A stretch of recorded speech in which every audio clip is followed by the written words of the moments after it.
اس بو سے نجات عطا فرما، کیونکہ چاروں طرف پانی تھا تو قضائی حاجت کے لیے انسان کہاں جاتے، اور وہاں پہ جانوروں کا بھی فضلہ بہت زیادہ اکٹھا ہو گیا تھا۔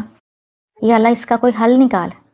تو اللہ تعالیٰ نے ہاتھی کی دم سے ایک نر اور مادہ کو پیدا کیا جو کہ خنزیر ہی تھے۔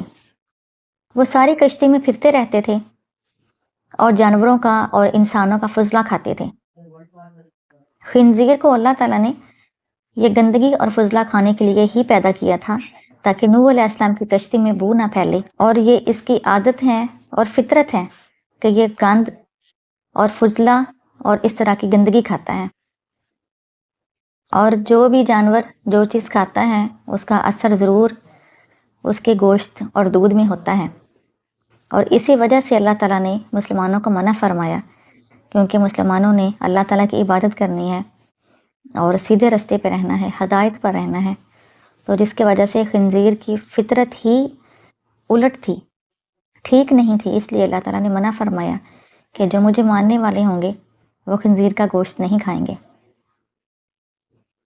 سلطان کی عقل و فراست دیکھ کر لوگ حیران ہو گئے، اور یہودیوں کو بھی پتہ چل گیا کہ خنزیر کے گوشت سے اللہ تعالیٰ نے مسلمانوں کو کیوں منع کیا، اور جس وقت مسلمان موجود تھے ان کو احساس ہوا کہ ہمارے اللہ تعالیٰ کا جو بھی حکم ہے وہ ہمارے لیے بہت بہتر ہے۔ ایک دوسرا واقعہ یہ ہے کہ سلطان صلاح الدین ایوبی کسی سفر پر تھے، راستے میں انہوں نے ایک مسجد دیکھی اور کہا کہ میں ادھر نماز پڑھنا چاہتا ہوں کیونکہ نماز کا ٹائم ہو گیا تھا۔ جب نماز کے لیے گئے ہیں تو دیکھا کہ وہ مسجد بالکل ویران تھی، وہاں پہ نہ کوئی نمازی تھا اور نہ ہی کوئی امام۔ گاؤں والوں کو بلایا اور پوچھا کہ کیا وجہ ہے، ادھر مسجد میں کوئی نماز کیوں نہیں پڑھنے آتا؟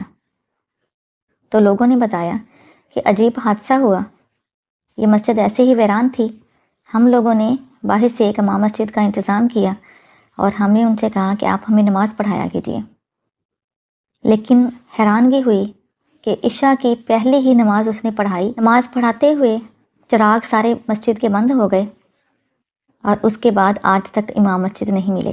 کہنے لگے کچھ دنوں کے بعد ہم نے ایک اور امام کا انتظام کیا، ان کے ساتھ بھی ایسے ہی ہوا، جب عشاء کی نماز پڑھانے لگے تو دوسری ہی رکعت تھی، مسجد کے چراغ بند ہوئے اور امام غائب ہو گئے، اور آج تک امام نہیں ملے۔ کہنے لگے اس کے بعد ہر شخص ڈرنے لگ گیا کہ اس مسجد میں جو بھی امامت کرواتا ہے، عشاء کی نماز اس کی زندگی کی آخری نماز ہوتی ہے۔ سلطان صلاح الدین ایوبی نے وہاں سے آگے سفر کرنا تھا، لیکن انہوں نے کہہ دیا کہ گاؤں میں اعلان کروا دو، آج عشاء کی نماز ادھر سب لوگ پڑھیں گے اور میں ان کو امامت کرواؤں گا۔ ایک شخص کہنے لگا، اے نوجوان، اپنی زندگی کو کیوں خطرے میں ڈالتے ہو؟ پہلے بھی 2 امام نماز پڑھانے لگے اور اس کے بعد آج تک نہیں ملے، تمہاری زندگی کو بھی خطرہ ہے۔ ہمیں نہیں پتا کہ وہ امام کہاں جاتے ہیں، کیونکہ بڑی کوشش کی، آج تک ہمیں وہ دونوں امام نہیں ملے۔ سلطان نے کہا کہ ایسی کوئی بات نہیں ہے، آپ اعلان کروائیں، گھر گھر جا کے کہیں عشاء کی نماز میں پڑھاؤں گا، سب لوگ مسجد میں نماز پڑھیں گے۔ جب عشاء کی نماز کی دوسری رکعت شروع کی تو وہی ہوا کہ چراغ بند ہو گئے، اور جب لوگوں نے چراغ جلائے تو دیکھا وہاں امام نہیں تھے۔ لیکن تھوڑی ہی دیر کے بعد جہاں امام کھڑے تھے وہیں پہ ایک شور سا سنا، لوگوں نے دیکھا تو وہاں پہ ایک دروازہ تھا جو کھول کے صلاح الدین ایوبی باہر آ گئے۔ سب لوگ حیران تھے کہ یہ اچانک دروازہ کدھر سے آ گیا اور یہ کیا ماجرا ہے۔ سلطان نے لوگوں کو بتایا کہ جس جگہ امام کھڑا ہوتا تھا اس کے نیچے ایک خفیہ سرنگ تھی۔ اس وقت کا جو انگریز حکمران تھا اس علاقے کا، وہ بڑا شر پسند تھا، اس نے مسلمانوں کو ڈرانے کے لیے یہ سلسلہ شروع کیا کہ جو بھی امام وہاں کھڑا ہوتا تو وہ نیچے، کیونکہ سرنگ کا دروازہ تھا، جیسے ہی نماز شروع ہوتی تو سرنگ کا دروازہ کھول دیا جاتا اور وہ سرنگ کے اندر امام مسجد گر جاتے اور ان کو قتل کر دیا جاتا تھا۔ سلطان کہتے ہیں کہ میرے ذہن میں تھا کہ معاملہ تو کچھ ایسا ہی لگتا ہے۔